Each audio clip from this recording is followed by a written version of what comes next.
සිදුවෙන්න යන්නේ තත්පර කිහිපයයි.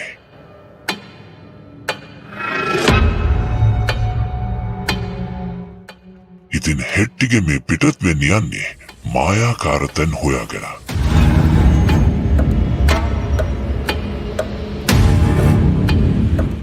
උදේ 6 පහුවෙලා විනාඩි 30යි. නල්පෙරියල් කදුමුදුනින් ඉර නැගීගෙන එනවා.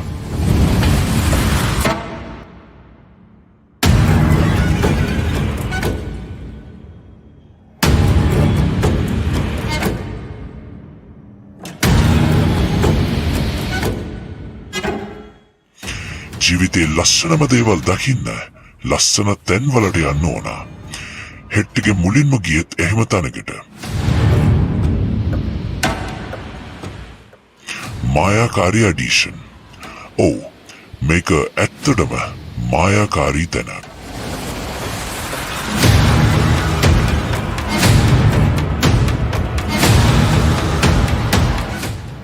වැස්සත් එක්ක වෙනස් වෙන තියශි ගුණයෙන් අමුතුම දෙයක් කියනවා.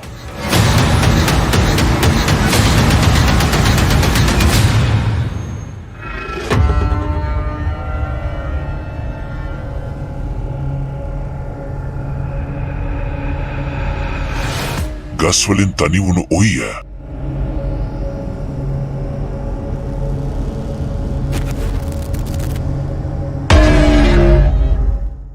හෙට්ටිගේ ඊළඟට යන්නේ මොනව වෙනවත් දන්නේ නැති පාරකින්.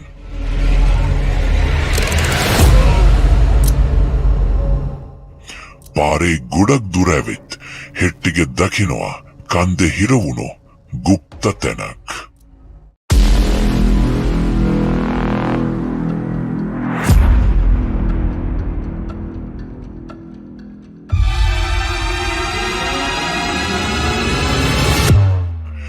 කාත් කවුරුවත් නැති පාළුවට ගිය මඩුවක්.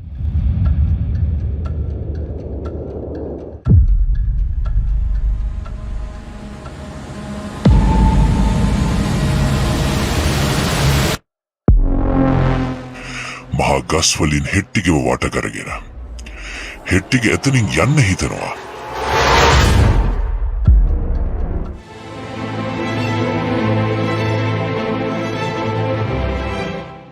ඊට පස්සේ වෙන්නේ හෙට්ටිගේ හිතපු නැති තැනකට හෙට්ටිගෙව අරන් යනවා. හෝටන් තැන්න ලංකාවේ හදවත. තනිකරම කොළ පාටින් පිරුණු තැනක්. කොහේ ගියත් මතකයන් විතරක් තියලා අනිත් හැමදේම අරන් එන්න හෙට්ටිගේ අමතක කරන්න. ඒ මෙයාලා නිසා. මොකද මෙයාලත් අපි වගේම පරිස්සම් වෙන්න ඕන. එනම් හෙට්ටිගේ කතාව මෙතනින් ඉවරයි. අපව හම්බෙමු. උඹලා පරිස්සමින් ඉඳපල්ලා.